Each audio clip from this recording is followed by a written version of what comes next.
ఒకసారి వరదకు సంబంధించి చూస్తే ఇగో ఇది నాగర్ కర్నూలు జిల్లా అచ్చంపేటలో పాపం ఆయనకు సంబంధించినటువంటి 4 పాడి ఆవులు వాళ్ళ పంట పొలం అంతా వరదలో కొట్టుకపోయిందంట. అట్లా కొట్టుకుపోయేసరికి ఆయన బయటకు వచ్చి ఇగో ఈ రకంగా ఏడుస్తూ ఉన్నాడు ఒక రైతు.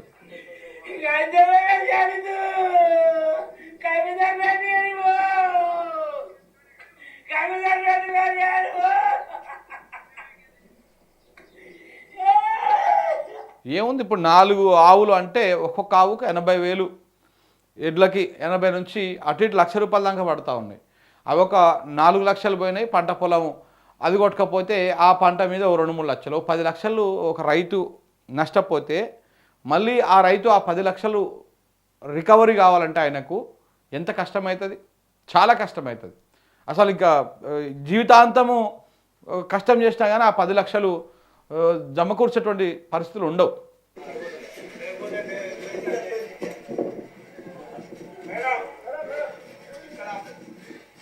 మొత్తం పంట మొత్తం అందులో పడిపోయింది.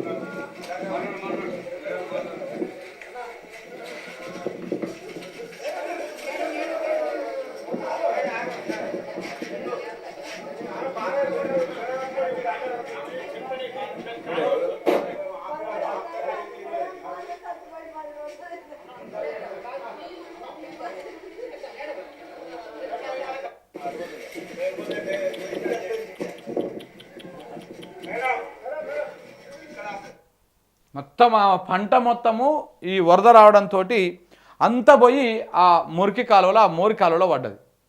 ఆ మోరి కాలువలో పడ్డది. ఆమె అందులో ఏది మళ్ళీ బయట పోసుకుంటుంది, అందులో అంత దేవేసి. ఏమి పరిస్థితులు ఇక్కడ ఆడనేమో ఇట్లా రైతులనేమో ఈ రకంగా రైతులు గోసపడతామంటే మన మంత్రులు చూడండి ఏం చేస్తున్నారు.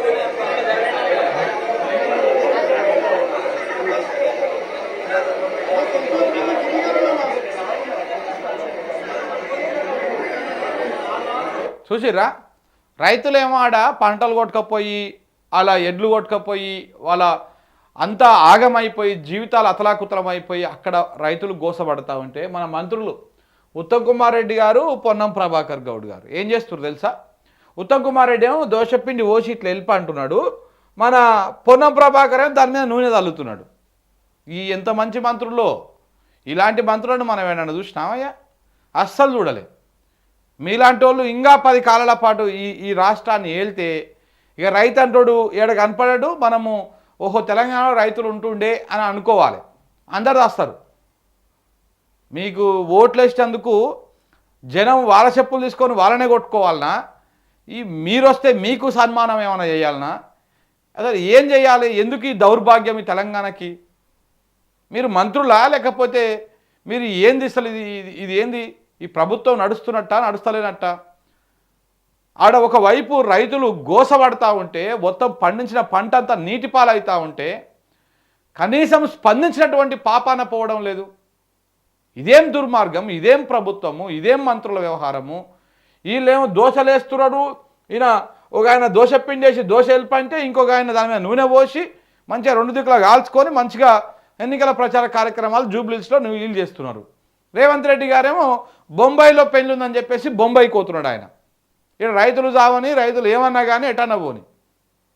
ఇక ఈ రకమైనటువంటి పరిపాలన నడుస్తూ ఉన్నది. చూడండి, ఇక చూడండి దోశలు.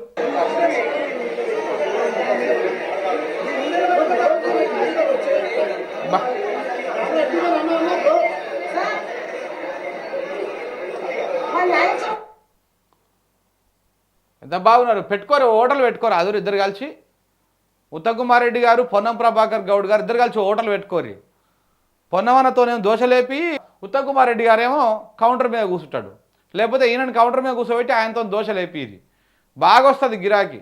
కమ్సే కమ్ రోజుకి ఎంత లేదనో 10,000 గిరాకీ వస్తుంది మీకు.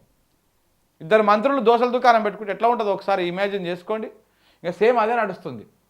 జూబ్లీహిల్స్లో దోశల దుకాణం పెట్టుకోరు మీరు. రైతులు ఎట్టన్నా పోని, పంటలు పండి వాళ్ళు పంటలు మొత్తం నీళ్ళలో మునిగిపోని ఏమన్నా కానీ మీరు మాత్రం దోశల దుకాణం పెట్టుకొని ఈ రకంగా చేయండి.